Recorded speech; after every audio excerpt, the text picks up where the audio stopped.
दोस्तों, post office का सबसे पॉपुलर स्कीम है फिक्स डिपॉजिट स्कीम। इसे टर्म डिपॉजिट स्कीम भी कहा जाता है और इसे पोस्ट ऑफिस की एफडी भी कहते हैं।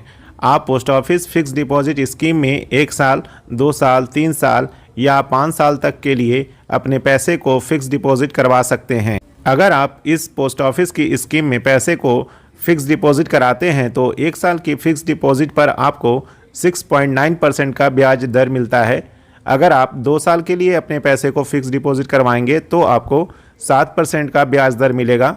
इसी प्रकार अगर आप 3 साल के लिए फिक्स डिपॉजिट करवाते हैं तो इसमें भी आपको 7% का ब्याज दर मिलता है। जबकि यदि आप 5 साल के लिए अपनी फिक्स डिपॉजिट कराते हैं तो आपको 7.5% का इंटरेस्ट रेट मिलेगा। आइए अब जानते हैं कि अगर आप 20,000, 30,000 या 50,000 रुपया फिक्स डिपॉजिट कराते हैं 5 साल के लिए तो आपको इस पर इंटरेस्ट रेट के हिसाब से कितना एक्स्ट्रा अमाउंट मिलेगा। अगर आप पोस्ट ऑफिस में फिक्स डिपॉजिट स्कीम में एक बार में 20,000 रुपये का फिक्स डिपॉजिट करवाते हैं तो आपको 5 साल में 7,715 रुपये का ब्याज मिलेगा।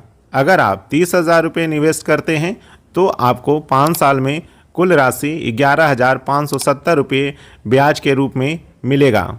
वहीं अगर आप 40,000 रुपये की फ़िक्स डिपॉजिट कराते हैं तो आपको 15,425 रुपये मिलेंगे और 50,000 रुपये की एफडी कराते हैं तो आपको 19,285 रुपये ब्याज के रूप में मिलेंगे। वहीं अगर आप 1 लाख रुपये पोस्ट ऑफिस स्कीम में जमा करते हैं तो आपको 5 साल में 38,570 रुपये ब्याज के रूप में मिलेगा और कुल जमा राशि पर ब्याज मिलाकर आपका जो अमाउंट होगा वह 1,38,570 रुपये हो जाएगा। पोस्ट ऑफिस में आप सिंगल और जॉइंट अकाउंट ओपन करके भी पैसे को फिक्स डिपॉजिट करवा सकते हैं। आप इसमें कम से कम 1,000 रुपये और अधिकतम राशि की कोई लिमिट नहीं है।